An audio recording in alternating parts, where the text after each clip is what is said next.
Hey guys, so today I'm going to show you how to change the battery for the P1000 Touch Key Fob. You see these used a lot on step vans, like your FedEx, UPS vans. This one's actually really simple. These are exactly the same. So the same way you change this battery is the same way you do this one. I'm just going to do this one because there's no keys hanging off of it. Just turn it around. I'm using my SOG tool for this one. You just need a small Phillips screwdriver. You're going to remove the Phillips head screw here, and we're not going to lose it. We're going to set it right there. From here, you don't need the pry. You can pry with the tool or you can use your fingernails. It doesn't really matter which one. But what we're going to do is just pull this apart. The key ring's going to fall there. That's fine. I'm wearing gloves because anytime I change a battery on one of these, you do have to touch the board. So I just don't like to touch it with my fingers. I don't want to get grease, on the board.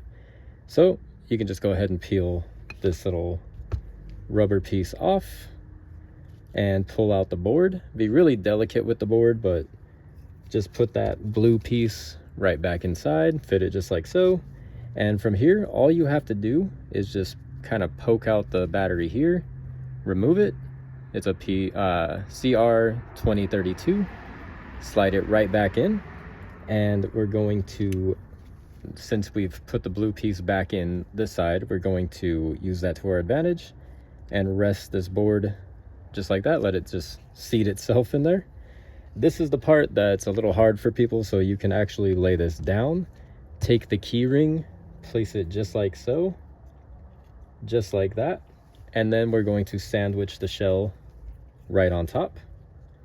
And as long as you have it seated around that little peg inside, it's not going anywhere. We're just going to pinch them back together, take our screw, put them right back inside.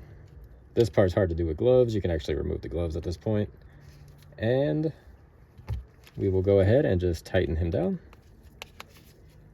just like so. And this is the exact same process as this key fob. The only difference is it has the 2 instead of just the 1. It's exactly the same, but that's all there is to it. Don't be intimidated by it. If you happen to drop this, just keep a few small key rings with you. It's always best if the customers come in, always just have a small ring. It doesn't work with the standard size like this.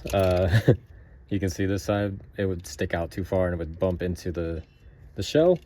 But that's really all there is to it. Thank you guys for watching again, and I'll catch you in the next video.